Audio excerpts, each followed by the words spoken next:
Chapitre 2. À la gare, les liens se resserraient aussi avec M. Tahar Schumann, homme d'une grande prestance, parlant un français parfait. Il décelait mon malaise face à l'arrogance des pieds noirs majoritaires. Patriote fervent, il semblait rester à son poste contraint et forcé, souffrant pour l'avenir de son pays. Il fut un modèle d'intégrité pour le jeune homme de 20 ans que j'étais. La fin de l'année approchant, nous décidâmes d'organiser un Noël de fortune. Quel que fût le drame qui se jouait dehors, nous avions notre petit Bachir. Il incarnait pour nous le souvenir des Noëls en famille, une flamme d'enfance. Nos familles nous envoyèrent des colis remplis de gâteries. Le soir du réveillon, nous décorâmes notre pièce, dressâmes une table garnie. Bachir arriva à l'heure convenue, impeccable dans sa chemise blanche, beau comme un petit prince. L'atmosphère de la fête était un murmure contre la fureur du monde. À minuit, autour de la petite crèche que nous avions bricolée, nous lui offrîmes 3 petites voitures. Ses yeux brillèrent d'un bonheur pur. Nous prîmes une photo de ce 24 décembre 1960, un moment où l'amitié n'avait pas de frontières. En janvier 1960, ma permission me ramena en France. Le débarquement à Arras fut une explosion d'embrassades et de questions. Mais le temps était compté, à partager entre les miens et Marité. Pendant mon séjour, je découvris le sentiment majoritaire en métropole, l'hostilité à cette guerre. Les slogans « Paix » en Algérie sur les murs me réconfortaient. Mes idées n'étaient pas isolées. Savoir ma révolte partagée m'offrait un répit moral. Le retour fut un supplice. Le cœur serré comme dans un étau, j'avais le cafard. Mais la quille approchait, j'avais fait la moitié du chemin. Et surtout, je savais que je retrouverais Bachir. À mon retour, l'atmosphère à la gare avait changé. Les pieds noirs étaient plus nerveux, plus arrogants, sous l'influence palpable de l'OAS. Puis, le 22 avril 1961, la radio annonça le putsch des généraux. Une tentative folle pour gagner la guerre en 3 mois, la confusion régna. Le fossé se creusa, les putschistes promettaient de libérer le contingent pour laisser les commandos et la Légion libre d'exercer des exactions contre les Algériens. Le putsch échoua, la hiérarchie optant pour la République, mais le soulagement des Algériens était immense, leur peur d'une domination totale s'éloignait. Les pieds noirs de la gare, emplis de revanche et d'amertume, reportèrent leur frustration sur les plus faibles. Mon indignation atteignit son comble quand, alerté par des cris, je découvris dans une baraque à outils un enfant enfermé, un gosse, coupable de s'être trouvé sur les voies. J'exigeais sa libération. Il courut à toutes jambes, et je remarquai alors qu'il était amputé d'un bras. Comment pouvait-on être si cruel? Mon amitié pour Bachir s'en trouva renforcée. Un jour, frôlant l'inconscience, je le laissai seul assurer la garde des armes et des munitions, pendant que mes copains et moi allions au cinéma. En rentrant, j'eus la hâte de le découvrir. Il était profondément endormi sur le lit. J'avais eu confiance, et il avait répondu à cette confiance.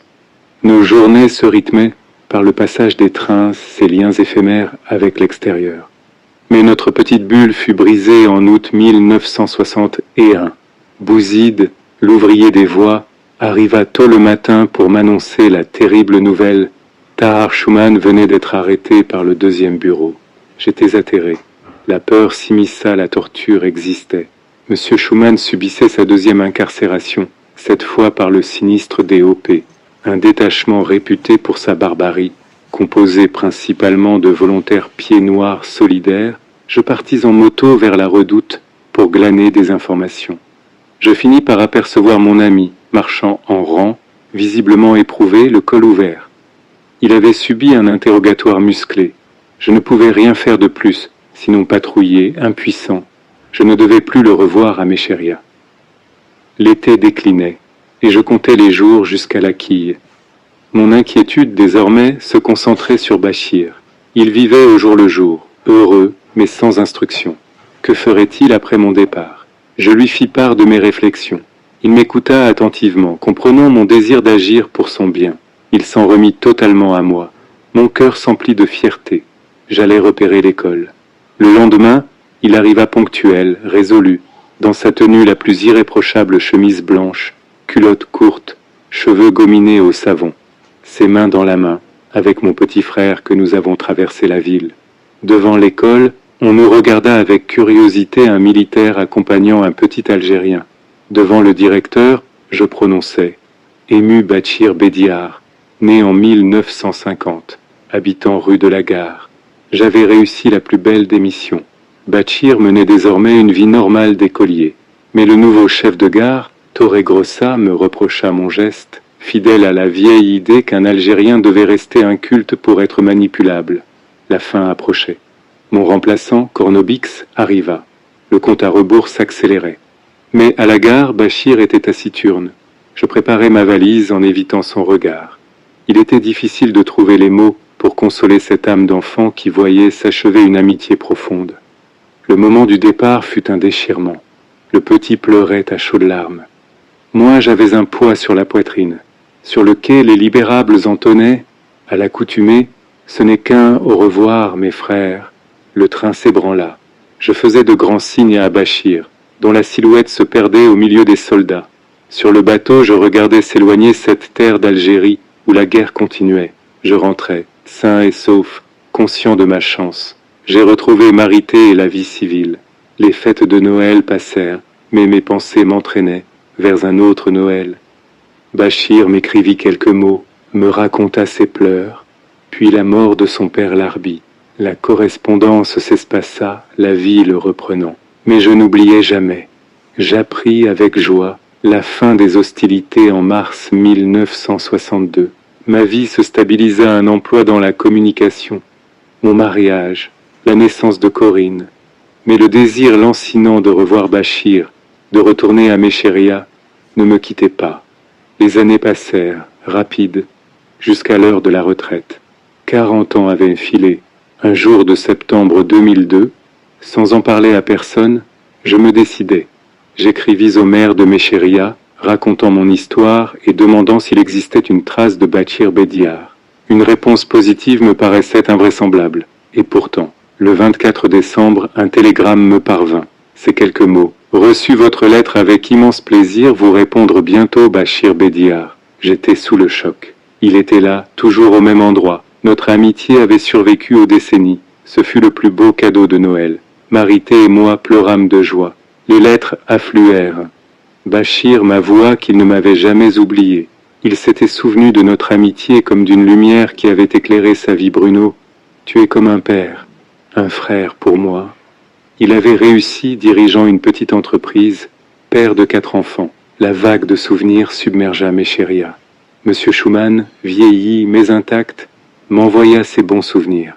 Mokodem Tahar pleura de joie en apprenant ma démarche. Il se souvenait du joueur de football, le numéro 7 de la 63e QG. Bientôt, j'appris que M. Schumann, dans sa modestie habituelle, était même devenu maire de Méchéria. En février, il me fallait entendre sa voix. Je composais fébrilement son numéro. « Oui, c'est moi, Bachir, ton petit Bachir. » La voix d'homme si différente me submergea. J'ai dû m'asseoir. « Bruno, tu es mon frère, mon père jusqu'à la mort. » Il n'avait jamais perdu l'espoir. Il priait, allait souvent à la gare à la recherche de nos souvenirs. Les appels se multiplièrent. Monsieur Schumann, toujours d'une humeur égale, et Ben Slimane, auquel j'évoquais l'enfant amputé d'un bras. Il le retrouva Lakhdar, qui se souvenait de mon intervention lui ayant épargné la prison. L'idée du voyage devint obsessionnelle. Encouragé par mes amis, qui me prévenaient la ville avait explosé, de 8000 à 60 000 habitants, avec des stades, des écoles. Puis vint la coïncidence qui débloqua tout. Mon ami Jacques Robitaille, maire d'Avion, avait lui aussi servi près de Méchéria. L'accord fut pris, nous partirions ensemble en mai 2004. Les derniers jours furent une effervescence. La veille, j'étais déjà parti en esprit. À Orly, je me laissais guider. Une fois la ceinture bouclée, je réalisais enfin j'allais le revoir. À l'atterrissage, l'attente à la douane fut une torture douce. Et soudain, je l'aperçus. Mon cher petit frère. Cet homme rayonnant se précipitait vers moi en m'appelant par mon prénom. Halima, sa nièce, s'occupa des formalités. Un peu en retrait, Tahar. Mais je n'avais Dieu que pour Bachir. Il se jeta dans mes bras. Nos larmes de joie se mêlèrent. J'ai demandé, le rire aux lèvres, s'il restait une trace de ce vilain bouton sur sa joue. La cicatrice, là, ne laissait aucun doute. C'était bien lui. Je ne rêvais pas. Après une première nuit à Orin, nous reprîmes la route pour Méchéria. 40 ans plus tôt, c'était le trajet de la peur. Maintenant, seul le bonheur. Le paysage avait changé, moins aride. L'Alpha avait cédé la place à l'urbanisation. Je perdais mes repères, mais Bachir était là, attentif et prévenant, les rôles inversés. La visite de la ville commença par la famille, les embrassades submergèrent Jacques et moi. Les enfants, qui ne m'avaient jamais vu, s'agrippaient à moi. Mais Barka, la petite sœur de Bachir, me serra dans ses bras en pleurant. J'étais fier, ému, de le voir si heureux. Le couscous que l'on me servit était un délice. Rien à voir avec le graillon de la redoute, n'est-ce pas? Puis vint le pèlerinage à la gare. Les alentours de la caserne étaient méconnaissables. Le bâtiment de la gare, ému, je le reconnus. Le gros arbre où nous prenions nos repas avait résisté. La porte du CMSL, ma chambre, mon bureau, Bachir et moi, nous nous tenions côte à côte, étreints par la même émotion. Le centre-ville avait évolué, le clocher de l'église avait laissé place à une bibliothèque. Partout, une grande animation. Je croisais des inconnus qui me souriaient, m'appelaient par mon prénom. Mon histoire avait fait le tour de la ville. Les retrouvailles s'enchaînèrent à Chémy, les fils de M. Schumann. Bientôt, un cortège déambulait dans les rues. Un homme me présenta un autre qui se souvenait du numéro 7 de la 63e QG.